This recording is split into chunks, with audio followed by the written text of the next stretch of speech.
Hello team, welcome to another ATP Geopolitics video with myself, Jonathan MS Pitts, Ukraine War Frontline update for the 21st of September 2024. Apologies, I have not been able to do a Frontline update for maybe 4.5 days or something, so this is an accumulation of all the changes, and my goodness, it took a long time.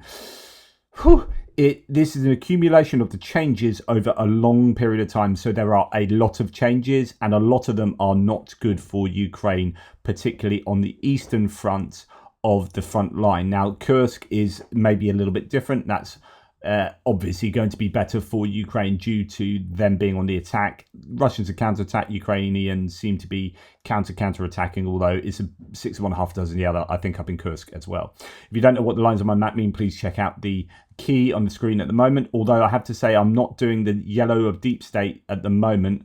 I just don't have time. So the yellow lines, as you can see them, are defensive lines, particularly Russian defensive lines that have been built by the Russians. Okay, so we're synthesizing two mappers, Andrew Perpetua and Suryat map. So it's kind of objective map. I see Andrew Perpetua. He's morally and politically in defense of Ukraine, but his mapping is not trying to be positive. He's very much a conservative mapper. Suryat maps is pro-Russian, and I think overtly so in the way that he maps.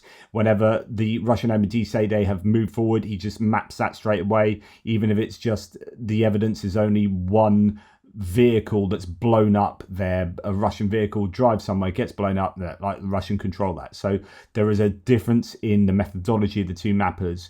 I have to say I trust Andrew Perpetua more, but when the Russians are on the attack, I think you get a bit of a sense of, because the Ukrainians are struggling to hold them back, if they do take the ground, even if it's not robustly under control of the Russians at the time that Suryat Maps claims it, it usually ends up being. So it's quite prescient in these places like Pokrovsk. So that's why I think it's useful to find out what both sides are saying. Okay, forget these random blue lines. There have to be these polygons. Now, a couple of things to note in the Kursk region in the north here.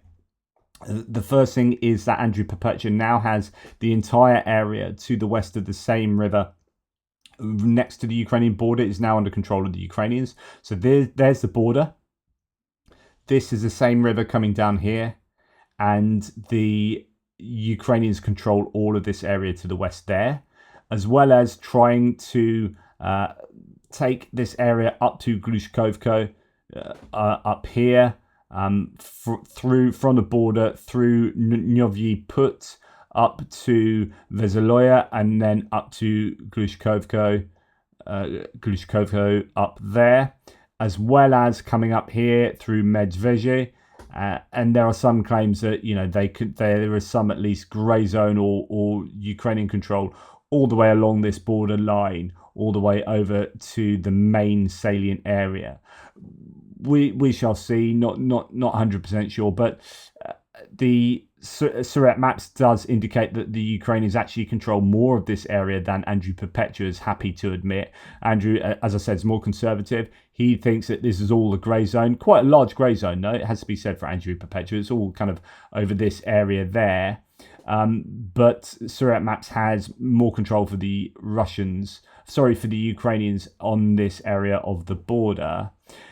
And it appears that they are fighting over Veseloya. That's the last I heard. And likewise over here, much larger grey area for Andrew Perpetua. This is Suryat Maps has the Russians pushed out these areas, and the Ukrainians robustly in control of there. Although this is all grey areas according to Andrew. And then down here we have some gains for Andrew Perpetua further towards this salient, where the Russians have been pushed back from the border here near a place called Troitskoye. That is good for the Ukrainians there. Although near the Russian salient, this is where it starts getting a bit confusing.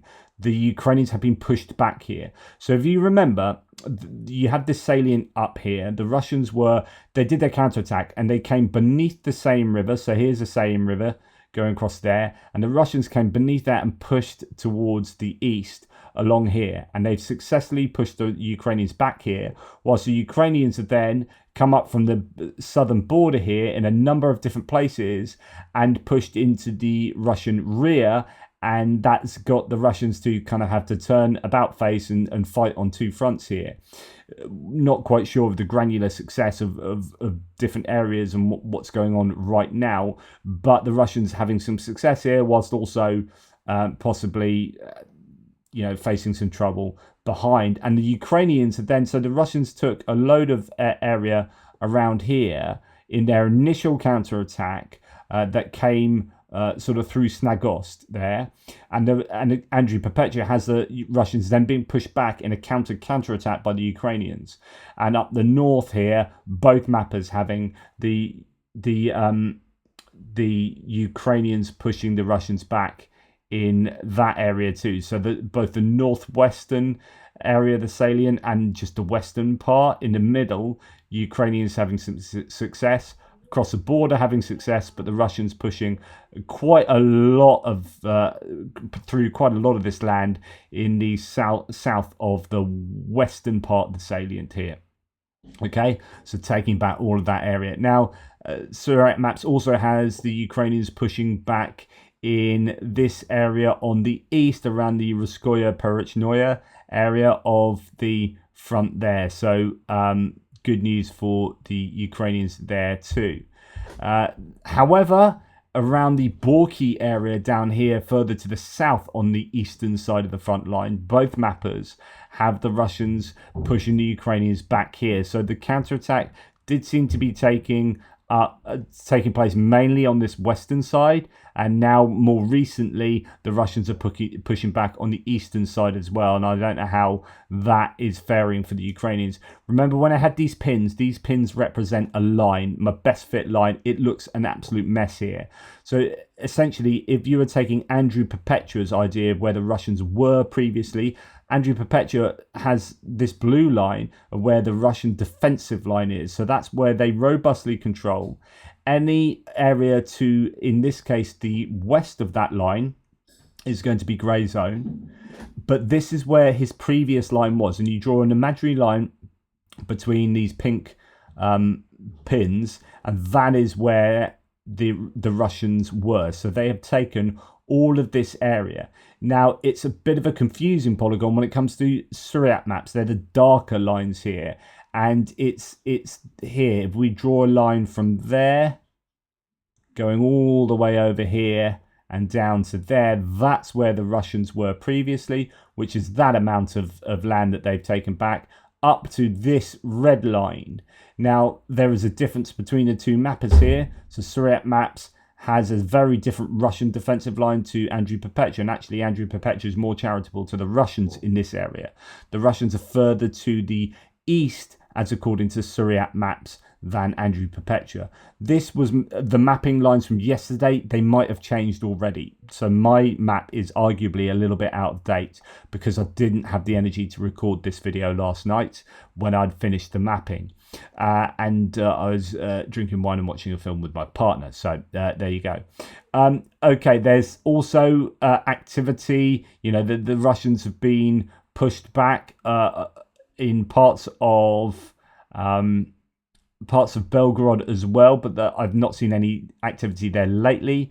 And there's, of course, quite, I say famously, lots of people are talking about how the Ukrainians have pushed the Russians back here. Oh, that seems to have not updated the mapping. So, okay, assume that the Russians are not in control of this area here. So this part of Vovchansk in the Kharkiv direction, I need to update. Basically, they are no longer in control of the aggregates plant. I just seem to have accidentally missed that one out. But yeah, so the Ukrainians having some success in pushing the Russians back there. And we know that because the Russians have been shelling the aggregates plant themselves. And so, you know, that gives you an indication of where they are. In fact, if I was to bring up Andrew's map, let's have a look at his map to see where he has the Russian defensive line in that area. And we can see that, yeah, he has the Ukrainians taking control of the Vovchansk area. So I need to change that on my map and pushing the Russians further back in that general area. Although actually fairly similar defensive line outside of that outside of that pocket of resistance that was there. Just see on his map if there's any change to any of these other areas. So in the last 24 hours or so, no change in Geopolitics. And any change to Kursk in the last 24 hours, just to give you the most updated understanding of what's going on here. So if I go back, is there any significant change? No, it doesn't look like there's any change really over the last 24 hours or so. Interesting that there's a bit of control down here I didn't point out to you on my map. It is there on my map, but some control north of the border still here as the Russians have pushed back south of Snagost there. Anyway, so we come back to my very, very messy, confusing map, but it's trying to do lots of work, this map, in synthesizing. We see that it's a right mixed bag of nuts in the north around Kupiansk and then further towards the Svatova area. So we go up to Kupiansk here.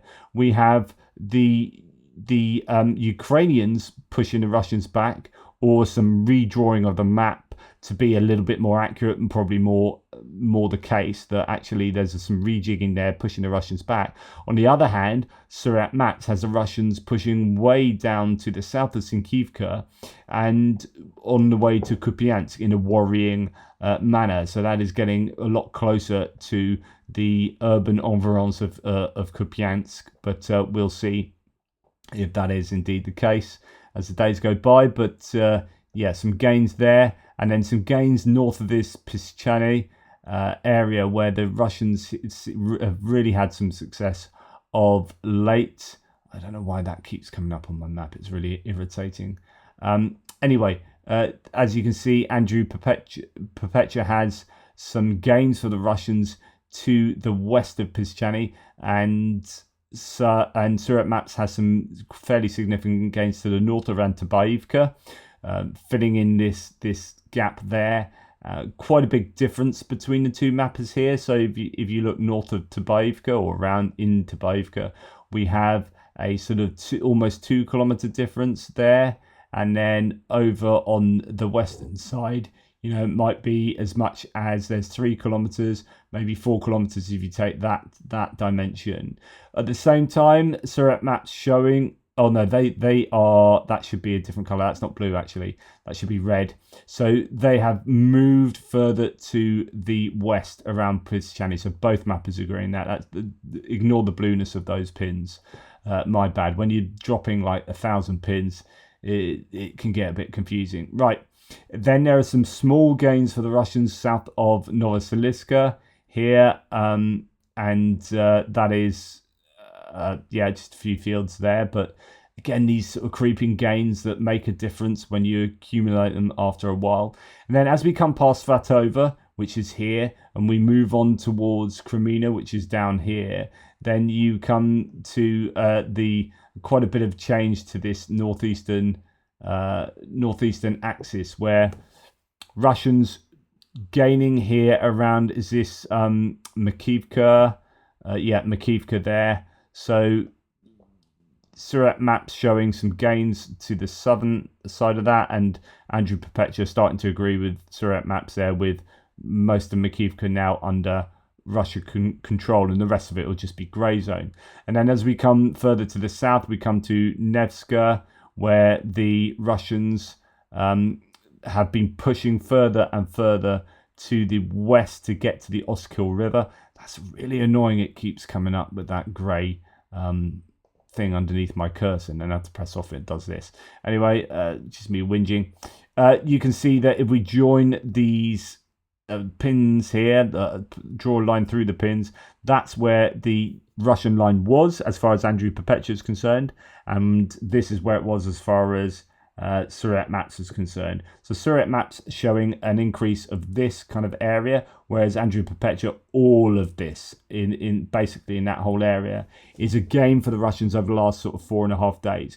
That is worrying for the Ukrainians. On the other hand, some good news here in the Torska and Terny area, where the Ukrainians have pushed the Russians back. Both mappers having some pretty decent Ukrainian advances there, and good news for them that they are pushing back there. So that gives you a sense that it's not all going Russia's way along this northeastern front line, but the gains for the Ukrainians are somewhat meager compared to the wide-scale Russian advances right across the eastern front line. Okay, coming to this first area, it's just a tiny tree line, sort of. Well, not even a tree line. It was it's part of the some kind of triangle of territory that Suriyat map seems to think is now under control of the Russians there. There's obviously some geolocated footage of some Russians driving around or something there, but no change otherwise to the Seversk front line until we come down to the Bakhmut Chaziv Yar area. And there are certain claims here that the Russians are throwing everything in the kitchen sink at the Ukrainians here. Reporting from Ukraine did a whole video this morning on the Russian attempt to take the mine on the other side of Kalinivka. So you've got Kalinivka, you've got the canal here, and some area that they're supposed to be in control of, as according to Suriyat maps. Andrew Perpetua prefers it to be seen as a grey zone. And then you've got a mine here on the higher ground that supposedly would give them the ability to take Chaziv Yar by having high ground, pop off your mortars and artillery and ATGMs and whatnot into Chaziv Yar over there. So if you look at the bottom right hand side of my map over here, you get a sense of how high the ground is. So in this area, it's 208, 200, 235 there, 200, so 240, 241. So this is at your highest area, 240 meters. And then when you go into Chaziv Yar, it's about that high. So Chaziv Yar is on a hill itself. You've got boggy areas, you've got forest areas, you've got water features. So it's quite a difficult place to take.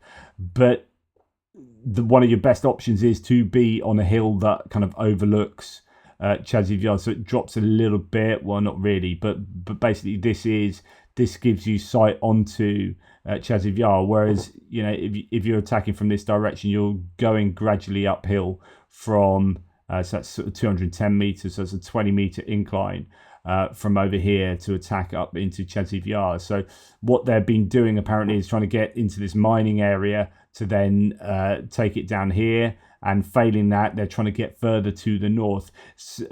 Reporting from Ukraine details how the Ukrainians have pushed the Russians back here and stopped them from being able to take the mine so far, and that it's all come at quite a cost, I think, to the Russians.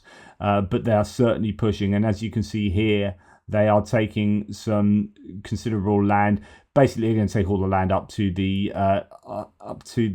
canal here around Klishivka, to the west of Klishivka. And it appears that the Russians have just in fairly quick succession taken kilometre after kilometre there. And that's probably due to the Ukrainians pulling out this trench system here. And that was the key to basically the whole area. That trench system just to the northwest of Klishivka on the high ground there. A massive trench network. And that stopped the Russians sort of both north and south of there. Well, if you pull out of that, then it's basically the Russians are going to fill in this land until you get to the canal. Interesting, they haven't done that around Andriivka on the way down to Kurdimivka. There's still this patch of land that's almost certainly grey zone to the east of the canal there. And then when we come down further, there's been some change, but it's considering 4.5 days has passed, it seems to be a lot more stabilized in Toretsk and New York than it previously was. Obviously, the Russians have done a good job of taking this ground anyway, but the further gains have been much slower here. So the Ukrainians appear to be, they brought in other brigades like the Karadag and other decent units are operating around here. It's quite a large gain further to the south, this one, as according to Suriyat maps only, though. So they claim that the Russians are in control of all of that area over the last 4.5 days. Andrew Perpetua doesn't have any change in either of those areas. I wonder if we can see any change in the last 24 hours from his map. So we come here to where we're talking about, Toretsk and New York. Right, let's see. Let's go back a few days. Interestingly, actually, yeah, just filling in a tiny bit here from where the Ukrainians counterattacked and took some ground, and then they were releasing their own troops, I think, who were operating in that area. So I'll probably show it on Andrew's map. I don't even remember. They're in New York. So this is New York. The Ukrainians had a bunch of troops that were trapped down here.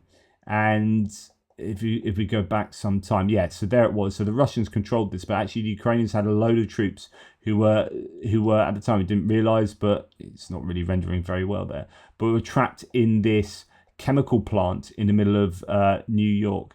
And then special forces and crack units of the Ukrainians did a counterattack and retook that. But I presume that they were not really taking that to hold on to the land, but just to free their troops. And then over time, that has now been retaken by the Russians. But obviously, those Ukrainian troops have been released from there. So that's New York and that neck of the woods. Not a lot of change. Again, this has been really stable actually for some time now towards Pokrovsk and towards the T0504 highway connecting Pokrovsk to Konstantinivka further up here by Chasiv Yar. So the Russians have really struggled to take much more land here. So the Ukrainians have put up some good resistance there. I presume they've got their major trench lines around there at some point. Andrew Perpetua showing some gains have taken place around a few of these smaller settlements here. Although this one's a little bit larger, Hradivka. The Ukrainians being pushed out of there, as according to Surat maps, the Russians control all of that. According to Andrew Perpetua, half of it's a grey zone. A little bit of gain for the Russians further down here by this tailings spoils heap there by Krychy Yar. And then fairly stable until we get down to quite a lot of change. Again, 4.5 days worth, but you've got this settlement of Ukrainsk, which has another one of these big heaps there. That is now fully under control of the Russians, as according to both mappers. So Andrew Perpetua, if you draw a line between these pink dots, you would have a sense of where the Russian line was. So you had this pocket of where the Ukrainians were still in control, including most of the settlement. So the Russians had control down here. And basically it went something like that, and the Ukrainians still controlled the middle of it. Now they've been pushed out that whole area.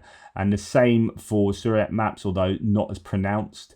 And then gaining more down here as well to the south of Ukrainsk. So the big news here is Ukrainsk is under Russian control. And then when we come over to this really quite large area that's effectively encircled, the Russians are putting pressure on the Ukrainians remaining there. That's to the west of Nivelska, that small agricultural settlement that was holding out for so long. The Ukrainians losing control of, according to Surat maps, quite a large part of that northern area of that pocket. I expect that will all go eventually, and you have an equalised sort of front line there. But interesting for me is that when you come further to the south, and bear in mind this is 4.5 days worth of update, there's been no movement around Konstantinivka, Vuhledar and Vodyane here. So although the Russians made some really good advances, they've taken control of most of this road connecting Vuhledar to Konstantinivka. The Ukrainians have evidently done a good enough job of holding them off. Maybe the Russians have had to pull out to go and support their Kursk defense. I'm not 100% sure, but it's looking better for the Ukrainians here. At least the Russians aren't taking as much ground as consistently as they were, just a small area north of Konstantinivka where the Russians are now in control, as according to Andrew Perpetua, taking a sort of rectangle of land there. So that's a long and windy update of what's happened. No change to the southern front line. There are some reports coming out that the Russians are now using aviation along here quite a bit. Maybe that they don't have the troops there. So in order to keep the Ukrainians at bay, rather than having the troops here because they've had to move them up to Kursk to defend Kursk, they may be hitting the Ukrainians with aviation. So there is claim that the ISW, I think the ISW has talked about this. So we'll look at the ISW, the distilled version of their daily summary from last night. Remember, this is on my ATP distilled website that Benny Pie has put in place to use artificial intelligence to summarize not only my videos, to give a transcript of my videos. So, for example, here's my video, my breaking news update this morning.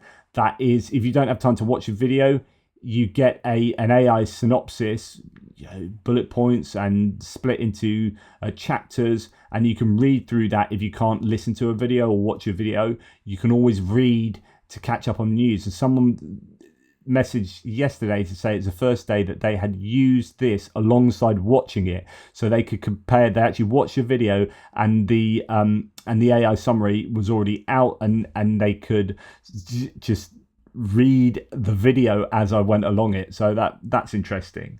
But anyway, on here in the more section is the ISW Daily Report AI summary, and I'm just going to take you through a couple of notable anecdotes that are distilled from that summary. So Russian mill bloggers claim that Ukrainian forces are attempting to encircle Russian troops in Veseloye in Kursk.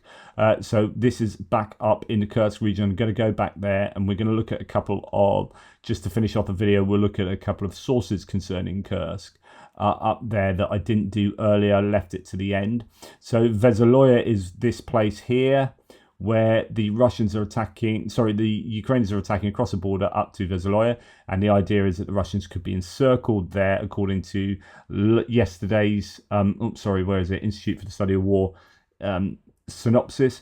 A Ukrainian officer reported that Ukrainian forces are exploiting vulnerabilities in Russian electronic warfare systems, including striking when those EW systems lose battery power. Sounds sensible to me. Footage published by Russian state media appears to show Chinese and Sri Lankan volunteers fighting in Kursk Oblast as part of the Pyatnashka International Volunteer Brigade. So again, is that what you predicted? The Russians were in a really good position and weren't desperately trying to recruit as many people from around the world as possible. I think it's an element of desperation that in Kursk itself, that the Russians, having been invaded, their own country's been invaded, the troops they have to bring to defend Kursk have been drafted in from Sri Lanka and China. I think that tells you something really quite significant there. And that's Russian state media reporting that. Russian opposition outlet Astra reported the Russian MOD misled 14 Ghanaian nationals into signing military service contracts to fight in Donetsk Oblast. And Ukraine's Southern Volunteer Army spokesman has this is the part I was referring to, has stated that the Russian forces have started using glide bombs with unified planning and correction modules. So these are UMPCs, basically your guided glide bombs in Zaporizhia direction. And interesting point here, not to do the front line really, but worth noting, Ukrainian military analyst Petro Chernik has assessed that Russia can only produce between 120 and 130 missiles per month, limiting their ability to significantly escalate missile strikes. In other words, that would assume that they can only fire, if they are firing at production rates, they are firing somewhere like something like four, maybe at the most 5 missiles a day. And that's exactly what we're seeing at the moment. In my last video, I meant to say we might expect to see a massive wave of Russian missiles because we haven't seen one now for some time. Like we saw the last massive wave, I said we should expect that, and it happened. But I think essentially they're becoming further and further apart because they're struggling to make those missiles at the required numbers, and interesting that is being pointed out there as well. There was one other thing that was worth noting. Russia continues to recruit criminals and prisoners to avoid general mobilization, potentially further degrading military professionalism, says the Institute for the Study of War. So interesting, right? And then in this Kursk area, just to go to the, I talked about this previously, but we have an indication that the Russians were actually getting themselves prepared for the attack in Kursk, that it wasn't quite the surprise everyone thought it must have been because the Ukrainians took so much land so quickly. Actually, the Russians they'd warned themselves about this. They just didn't do enough about it. Not quite sure, but there is paperwork that's been captured here to suggest that actually for some months they were preparing for a Ukrainian attack. They obviously just didn't do a good enough job about that. That is detailed in a fascinating article in The Guardian. Revealed Russia anticipated Kursk incursion months in advance, seized papers show. yeah, obviously didn't act on it enough. Now, the other thing I'm just going to say is this Michael Clark response to War Translated. So we'll start with War Translated, who says, in the urban type settlement of Koronevo, there hasn't been a single day with the presence of armed forces of Ukraine. Okay, so let's find where that is. This was an area where the Ukrainians were really trying to take, but they never really fought inside Koronovo. They fought on the outskirts here. Now the Russians have pushed the Ukrainians back here, but the Ukrainians were fighting on the outskirts. But the point is, Ukraine have never spent a day fighting inside Koronovo. So why is it then that all the shops, this is a quote from Russians, yet all the shops, gas stations, pharmacies, and surviving residential buildings have been broken into and looted, end quote. These are the opening words of a collective appeal from the residents of the Koronovo district. So these are people from Koronovo themselves saying, the Ukrainians have not fought here for a day. Why are all our bloody shops looted? Why are the gas stations and the pharmacies looted? Why are the residential buildings being broken into and been looted? This isn't the Ukrainians doing this. The Ukrainians haven't been here yet. These are the Russian soldiers and the Russian and other Russians in the area looting our own freaking buildings and commercial properties as they appeal to Putin. Their locals complain about widespread looting, robbery, violence against residents, theft of cars and agricultural equipment, and even the shooting of dogs that interfered with Russian military personnel entering homes. Wow. So all is not well there. Michael Clark, the analyst that often contributes to Times Radio and Sky News, says that's my information too. Ukrainians pushed towards Koronovo and began to bypass it. Then they fell back. And despite local fears, the Ukrainians never entered the urban area, even though they probably would have liked to have taken it. Absolutely, they wanted it. It was a key place, but they never quite had. They sort of culminated before being able to take that, and then now the Russians have pushed back. But anyway, an interesting observation about what's going on in that area. Right, there's your Frontline update. Hopefully that was of use and of interest. Sorry it's taken 4.5 days for me to do it. A lot of changes, but also not the speed of changes that we saw previously on the Eastern Front, as particularly. So Pokrovsk and New York and Toretsk, yeah, we can see there are lots of pins, but for 4.5 days, that is not the rate that we had seen previously, which indicates that the Ukrainians have somewhat stabilized the front lines, or at least slowed down the Russian advance, and are causing the Russians to have to redivert a lot of resources up to the Kursk area potentially. And meanwhile, the Ukrainians have hit the two Toropets ammunition depots all the way up here, 500 kilometers to the north of Ukraine in about this area, and as well today hit in Krasnodar Krai the ammunition depot and an airfield at Tikhoretsk there. So the Ukrainians doing a really good job of hammering some military targets in a way that the Russians have been unable to do to the Ukrainians to that kind of extent. And if they've taken out as much ammunition as I think they have, and again, if they've hit those planes as well in Tikhoretsk, then the Russians are going to have a much more challenging time over the next couple of months with some serious shortages of ammunition. Anyway, that's enough from me, guys. Take care. Speak to you soon. Toodle pips.